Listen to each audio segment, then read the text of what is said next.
Hello, members of the UBC community. I hope that you and your loved ones are well. This week, the university made three important announcements as it and the province start phased returns. First, we told you about the status of fall term. As you know, COVID-19 required the university to shift to online instruction in mid-March and for the summer terms. Since then, we've all been working hard to plan for how we might teach later this year. During fall 2020, UBC will primarily offer larger classes online, with selected smaller classes conducted in person, adhering to physical distancing and other public health requirements. We will maintain a clear focus on ensuring high-quality face-to-face instruction where possible and high-quality remote instruction. Individual faculties will be sharing updates about specific programs in the coming weeks. We're working to ensure that the necessary supports are provided for our students, particularly those who are experiencing financial challenges or who need extra advising or counseling.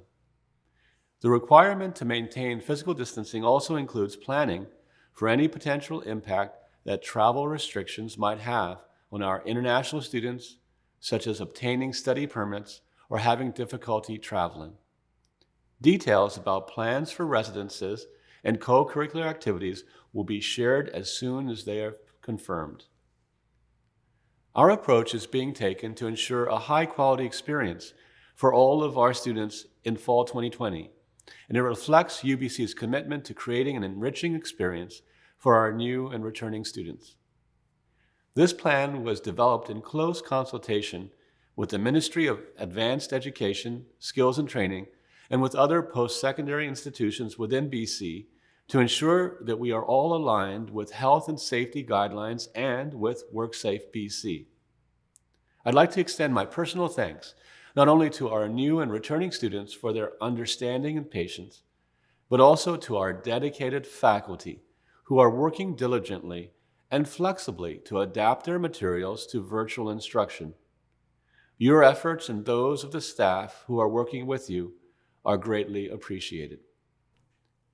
UBC's second announcement this week focused on plans for the phased resumption of on-campus research. And this is particularly relevant in view of this morning's announcement of $450 million in support for researchers at universities to be administered by our tri-councils.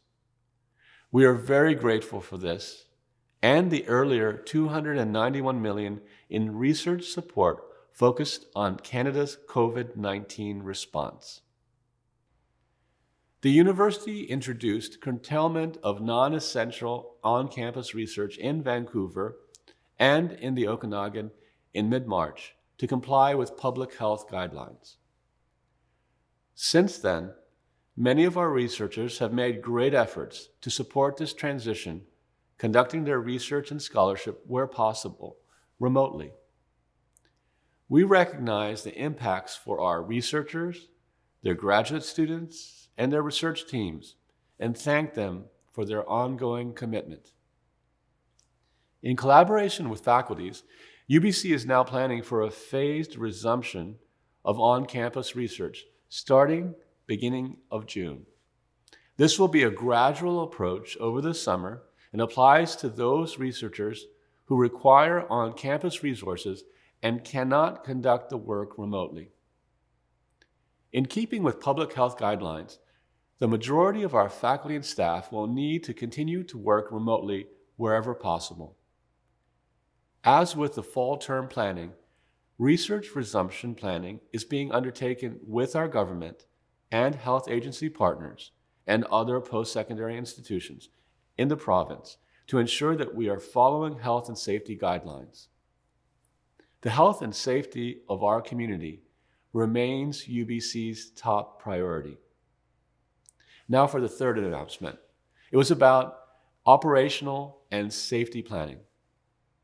Post-secondary institutions will be in Phase 3 of the province's recovery plan, which will take place between June and September, providing transmission rates remain low. We're developing an operational safety plan and approval processes that faculties and administrative units will be required to complete before any changes can be made to the remote work arrangements currently in place. We will provide you with more information about this process within the next 2 weeks. Finally, I'd like to thank Immigration Minister Marco Mendicino and the federal government for adjusting the rules regarding post-graduation work permit rules. Their flexibility will greatly help international students and Canadian post-secondary institutions. Before I close with my usual #Songs of Comfort selection, I'd like to talk about UBC's climate emergency response. As you know, in December, UBC declared a climate emergency. The declaration included a commitment to establish a task force, a climate emergency community engagement process, and recommendations to the Board of Governors. We set up the UBC Climate Emergency Task Force, which includes UBC students, faculty, and staff, to advise on the gathering of ideas from UBC's diverse and insightful community on addressing the climate emergency and the recommendations resulting from the engagement process. Starting next Tuesday, May 19th, we will hold a series of online community dialogues on Zoom to give the UBC community a chance to learn, engage, and discuss bold actions around the climate crisis. You can find more details at climateemergency.ubc.ca. And now, this week's #Songs of Comfort selection, in which I join Mike Carr, Daniel Laverde, and Jim Questa in a performance of Nights in White Satin. The song was written by Justin Hayward and originally performed, as you may know, by the Moody Blues, one of my favorite groups. I hope you like it. Best wishes. Have a good long weekend and stay safe.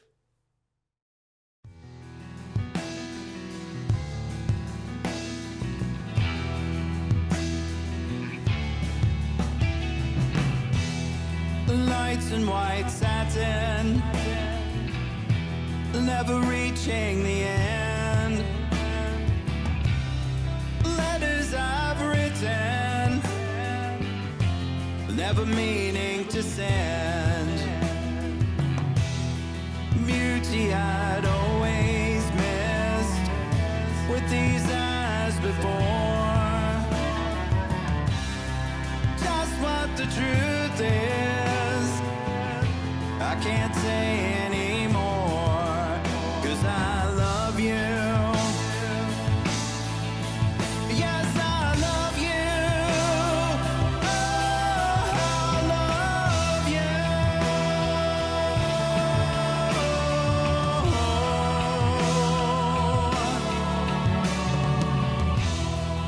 Gazing at people, some hand in hand,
changing the